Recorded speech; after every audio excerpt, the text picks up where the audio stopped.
25 to 10 o'clock. Welcome back. Let's continue with our top story, of course, on South African Airways having announced overnight that it's cancelling almost all its flights on Friday and Saturday. The airline saying no SAA flight will depart from any South African airport and only flights from international destinations will return to the country. This follows the announcement by the South African Cabin Crew Association and Numsa to embark on a strike. Well, for more on the latest, to give us an update, we're joined in the studio by Tlali Tlali, speaking, of course, on behalf of South African Airways. Mr. Tlali Tlali, good morning. Thank you very much for your time. I know it's been a long night for you. I've just spoken to Andrew Levy, Labour analyst, about the importance of resolving the strike, because if it's not resolved, it will have an impact, a really big impact. Already we're told that because you've cancelled the flights tomorrow, you're going to lose about 50 million rand. I don't know if that figure is correct or not, because of in terms of revenue. So it's not good for anybody. What is the latest you can tell us about that? In your statement, you said negotiations are going on. Are you any closer to resolving this labour dispute? Thank you for the opportunity. The effect and the impact of the strike will be severe. The strike will hurt not only the airline, but the employees as well. If the strike, as it commences on Friday, is going to take place for a protracted period, as you have correctly indicated that we are exposed in terms of the financial losses in terms of revenue, that on a day we stand to lose in excess of 50 million rands. SAA on average operates approximately 104 flights per day.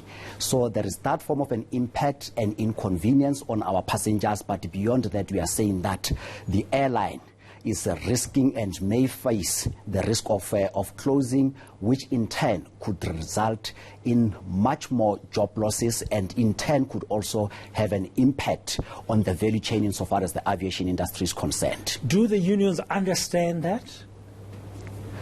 We have taken an approach that says, notwithstanding what has happened, let's have an open mind, let's continue to engage.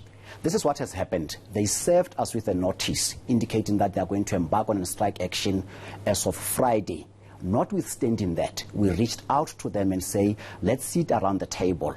We then called them to a meeting late afternoon yesterday. The meeting went into the evening, and that should explain why we issued a notice to the media and to the market about flight cancellations, because our attitude is that we should spare no effort in trying to avert the industrial action.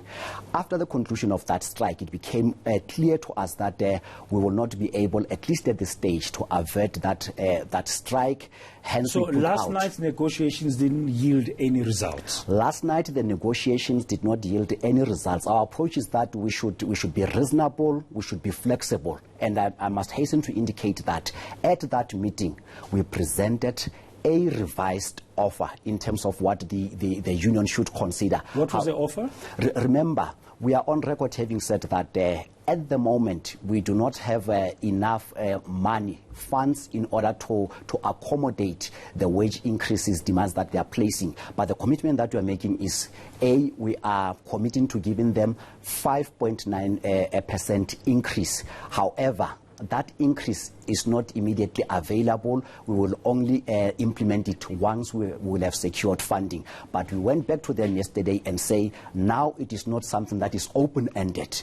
We are presenting something that is firmed up, that has a specific dates. In other words, it's like somebody giving you a guaranteed post-dated a check which you should be able to cash in. That's what we presented to them yesterday. Was that guaranteed to say they will immediately get the 5.9% increase? The difference in terms of the revised offer is that it now has specific dates, where we indicated the date of April 2020 as well as October 2020, where we're saying that we are going to account for the entire financial year in the form of a back pay, but we'll split it into two portions, where there will be the payment for the first 6 months in April and the payment for the second 6 months in October, as opposed to the original one where we said it's 5.9 when we are able to raise funds. Now you put it firmly on the ground. Okay, yes. You put a stake on the ground. Now, how unions would normally work is once an offer is made, they go back and consult their members to say the employer is presenting this.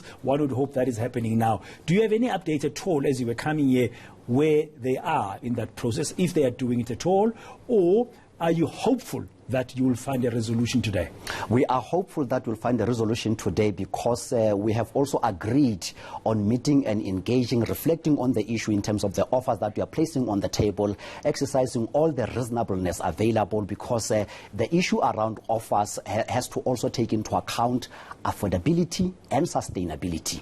And these are the things that we are considering. We have a meeting scheduled for today at 2 o'clock, and we are hopeful that we should be able to resolve the issue. Okay, the meeting at 2 o'clock this afternoon is with SAA and all the unions with whom you're having a labor dispute. Absolutely, it includes all the unions with whom we have a dispute. Now, if that 2 o'clock meeting this afternoon is successful, will you then put back the flights tomorrow and Saturday? Look, if that 2 o'clock meeting is going to yield positive results, we will then activate some of our recovery plans that will enable us to reinstate flights. The decision for us to cancel flights for Friday and Saturday was also informed by a number of operational considerations in terms of our planning. So when we get that indication that, yes, they will be able to go back to work, we will then make a public announcement as to when the flights will resume. So, in effect, just to be clear, Mr. Tlali, because I only have you now, you're going to be in those talks this afternoon. If there's a resolution, it does not mean that all the cancelled flights will be resumed on Friday and Saturday. What it means is that it depends on the time at which we get the notification, because so some flights might still be cancelled. We might make an announcement that indicates that we are resuming operations, but will indicate the extent to which we will resume operations. It may not be at full scale with all operations, but it is a matter that we'll consider based on the speed with which we are able to find one another. Depending on the outcome of the meeting this afternoon. Depending on the outcome. Thank you very much. That's Tlali Tlali speaking on behalf of SAA. A meeting coming up this afternoon at 2 o'clock. Hopefully that labor dispute will be resolved, and then SAA will issue an update into how that will then impact on the cancellation of flights that has already been announced for Friday and Saturday.